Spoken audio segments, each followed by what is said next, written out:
सोचिए, हर जीवित कोशिका के अंदर एक निर्देश पुस्तिका छिपी हुई है, एक ऐसा खाका जो तय करता है कि हम कौन हैं, कैसे दिखते हैं और हमारा शरीर कैसे काम करता है।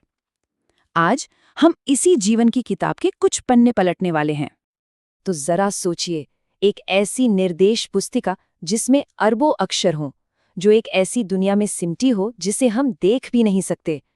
उसकी लंबाई के बारे में क्या अंदाजा लगाया जा सकता है? यकीन करना थोड़ा मुश्किल है, लेकिन ये सच है। एक इंसान की सिर्फ एक कोशिका के अंदर जो डीएनए मॉलिक्यूल होता है, उसकी लंबाई लगभग 2.2 मीटर होती है। तो फिर सवाल ये उठता है कि ये एक छोटे से न्यूक्लियस में भला समाता कैसे है? यही वो पहेली है जिसे हम आज सुलझाने की कोशिश करेंगे। तो चलिए इस सफर पर निकलते हैं। हम डीएनए की बनावट से शुरू करेंगे, फिर जानेंगे कि ये कोड काम कैसे करता है, अपनी कॉपी कैसे बनाता है, और आखिर में हम इंसान की पूरी जेनेटिक किताब को पढ़ने के उस शानदार सफर को भी देखेंगे। चलिए सबसे पहले उस मॉलिक्यूल से मिलते हैं जो हम सब की कहानी कहता है। ये कहानी है डीएनए की खोज की और उसकी अविश्वसनीय रूप से सुंदर बनावट की। देखिए, कहानी शुरू तो 1869 में ही हो गई थी फ्रेडरिक मिशर की खोज से, लेकिन असली मोड़ आया 1953 में। रोजलिंड फ्रैंकलिन के बनाए गए शानदार एक्सरे चित्रों के आधार पर जेम्स वॉटसन और फ्रांसिस क्रिक ने डीएनए की मशहूर डबल हेलिक्स यानी एक घुमावदार सीढ़ी जैसी संरचना का मॉडल दुनिया के सामने रखा। और इस एक मॉडल ने चारगाफ के नियम जैसी कई पहेलियों को, आप कह सकते हैं, एक झटके में ही सुलझा दिया। तो इस संरचना में ऐसा क्या खास है? इसे एक घुमावदार सीढ़ी की तरह समझिए। ये दो लड़ियों से बनी होती हैं जो एक दूसरे के विपरीत दिशा में चलती हैं। सीढ़ी के जो बाहरी हिस्से हैं वो शुगर और फॉस्फेट से बने होते हैं, लेकिन सबसे जरूरी हैं इसके पायदान। ये नाइट्रोजन बेस के जोड़े हैं।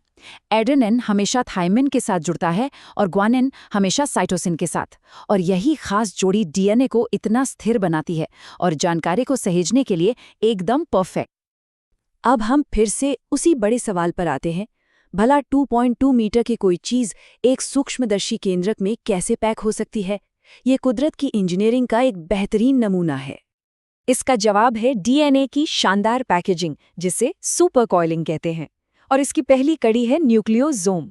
सोचिए, डीएनए एक लंबा धागा है जो हिस्टोन नाम के प्रोटीन की गोलियों पर कसकर लिपट जाता है। इलेक्ट्रॉन माइक्रोस्कोप में देखने पर ये डोरी पर मोतियों जैसा दिखता है। यही वो पहला लेवल है जिससे उस 2.2 मीटर लंबे धागे को समेटना शुरू किया जाता है। एक लंबे समय तक वैज्ञानिकों में इस बात पर बहस होती रही कि हमारी आनुवांशिक जानकारी प्रोटीन में होती है या डीएनए में। चलिए अब उस एक निर्णायक प्रयोग को देखते हैं जिसने इस बहस को हमेशा हमेशा के लिए खत्म कर दिया। बात है 1952 की। अल्फ्रेड हर्शे और मार्था चेज ने एक बहुत ही शानदार प्रयोग किया। उन्होंने बैक्टीरियोफेज का इस्तेमाल किया, जो बैक्टीरिया को संक्रमित करने वाले वायरस होते हैं।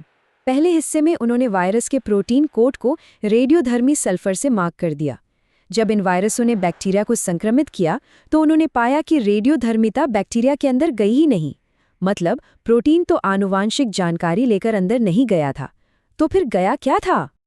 अब आता है सबसे निर्णायक हिस्सा। उन्होंने प्रयोग दोहराया, लेकिन इस बार वायरस की डीएनए को रेडियोधर्मी फॉस्फोरस से मार्क किया, क्योंकि डीएनए में फॉस्फोरस होता है, प्रोटीन में नहीं।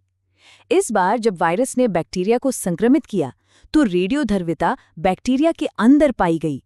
ये एक साफ और अंतिम सबूत था कि डीएनए ही वो अणु है जो आनुवंशिक जानकारी को एक पीढ़ी से दूसरी पीढ़ी तक ले जाता है। तो अब जब ये साबित हो गया है कि डीएनए ही जीवन का खाका है, तो अगला सवाल ये उठता है कि जब कोशिकाएं विभाजित होती हैं तो इस खाके की एकदम सटीक नकल कैसे तैयार होती है? कमाल की बात यह है कि वॉटसन और क्रिक को अपनी खोज के साथ ही इसका महत्व समझ आ गया था। उन्होंने अपने 1953 के मशहूर पेपर में लिखा था कि डीएनए की ये बनावट खुद ही बताती है कि इसकी नकल कैसे हो सकती है। ये उनकी दूरदर्शिता थी। इस प्रक्रिया को कहते हैं सेमी कंजर्वेटिव रेप्लिकेशन। सुनने में थोड़ा मुश्किल लग सकता है, पर इसका मतलब बहुत सरल है। डीएनए की सीढ़ी बीच से खुल जाती है और दोनों अलग हुई लड़ियां एक नए साथी को बनाने के लिए एक टेम्पलेट की तरह काम करती हैं। और नतीजा 2 बिल्कुल एक जैसे डीएनए अणु, जिनमें से हर एक में एक लड़ी पुरानी होती है और एक बिल्कुल नहीं। ये प्रकृति का अपनी जानकारी को सटीकता से कॉपी करने का सबसे शानदार तरीका है। डीएनए में जानकारी तो जमा है, लेकिन ये जानकारी असल में काम कैसे करती है? ये शरीर की मशीनरी यानी प्रोटीन का निर्माण कैसे करती है? यहीं पर सेंट्रल डॉगमा का कॉन्सेप्ट आता है। फ्रांसिस क्रिक द्वारा दिया गया सेंट्रल डॉगमा मॉलिक्यूलर बायोलॉजी का मूल सिद्धांत है। ये बताता है कि आनुवांशिक सूचना का बहाव एक ही दिशा में होता है, डीएनए से आरएनए में और फिर आरएनए से प्रोटीन में। डीएनए मास्टर ब्लूप्रिंट है और आरएनए उस ब्लूप्रिंट की एक वर्किंग कॉपी है। डीएनए और आरएनए में कुछ मुख्य अंतर हैं। आरएनए में शुगर राइबोज होती है, जबकि डीएनए में डीऑक्सीराइबोज। आरएनए में थायमीन की जगह यूरेसिल होता है और सबसे ज़रूरी बात, आरएनए आमतौर पर सिंगल स्ट्रैंडेड होता है, मतलब एकल लड़ीय। ये उसे डीएनए के मुकाबले कम स्थिर बनाता है, लेकिन जानकारी को ले जाने के लिए ज़्यादा लचीला बनाता है। तो ये कोड आखिर पढ़ा कैसे जाता है? हमारी भाषा की तरह ही ये भी शब्दों में लिखा है, लेकिन ये शब्द हमेशा 3 अक्षर के होते हैं, जिन्हें हम कोडॉन कहते हैं। डीएनए के हर 3 बेस मिलकर एक कोडॉन बनाते हैं, जो प्रोटीन बनाने वाले एक खास एमिनो एसिड का पता होता है। इस कोड की सटीकता बहुत ज़्यादा ज़रूरी है। इस सरल से उदाहरण को देखिए। राम हैज़ रेड कैप एक मतलब वाला वाक्य है।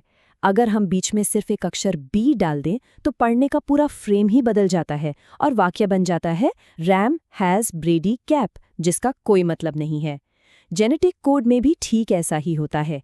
इसे फ्रेम शिफ्ट म्यूटेशन कहते हैं और इसके बहुत गंभीर परिणाम हो सकते हैं। हमारे शरीर की हर कोशिका में एक ही डीएनए होता है, फिर भी एक त्वचा की कोशिका एक दिमाग की कोशिका से अलग क्यों होती है? इसका जवाब है जीन रेगुलेशन में। मतलब ये कि कौन से जीन कब चालू या बंद होंगे। इसका एक क्लासिक उदाहरण है ई कोलाई बैक्टीरिया में लैक ओपेरॉन। ये बैक्टीरिया लैक्टोज को ऊर्जा के लिए पचा सकते हैं, लेकिन वे लैक्टोज पचाने वाले एंजाइम तभी बनाते हैं जब लैक्टोज मौजूद हो। जब लैक्टोज नहीं होता तो एक रिप्रेसर प्रोटीन इन जीन्स को बंद कर देता है, और जब लैक्टोज मौजूद होता है तो वो रिप्रेसर को हटा देता है और जीन्स चालू हो जाते हैं। ये संसाधनों के कुशल उपयोग का एक बहुत ही सुंदर उदाहरण है। अब हम इस कहानी के सबसे महत्वाकांक्षी अध्याय पर आते हैं, द ह्यूमन जीनोम प्रोजेक्ट, यानी इंसान के पूरे जेनेटिक खाके को पढ़ने का महाप्रयास। ये 1990 में शुरू हुआ एक बहुत बड़ा अंतर्राष्ट्रीय प्रयास था, जो 2003 में जाकर पूरा हुआ, और इसके परिणाम वाकई चौंकाने वाले थे।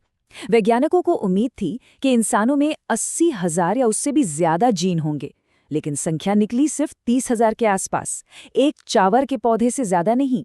और शायद सबसे बड़ी खोज ये थी कि कोई भी 2 इंसान 99.9% जेनेटिक रूप से एक जैसे होते हैं। हमारी सारी विविधता उस 0.1% में छिपी है। तो हमने क्या सीखा? हमने देखा कि डीएनए एक डबल हेलिक्स है जो जीवन का ब्लूप्रिंट है। हमने देखा कि कैसे हर्शे और चेस के प्रयोग ने इसे जेनेटिक मटेरियल साबित किया। हमने इसकी कॉपी बनाने के सेमी कंजर्वेटिव तरीके को समझा। हमने सेंट्रल डॉगमा के जरिए डीएनए से प्रोटीन तक जानकारी के बहाव को देखा। और आखिर में हमने ह्यूमन जीनोम प्रोजेक्ट की उस विशाल उपलब्धि को देखा जिसने हमारे लिए जीवन की पूरी किताब खोल दी है। इस पूरी जानकारी ने मेडिसिन, बायोलॉजी और खुद के बारे में हमारी समझ में क्रांति ला दी है। लेकिन ये सिर्फ शुरुआत है। अब जब हमारे पास जीवन की किताब है, तो सबसे बड़ा सवाल ये है, हम इसके साथ अगला अध्याय क्या लिखेंगे?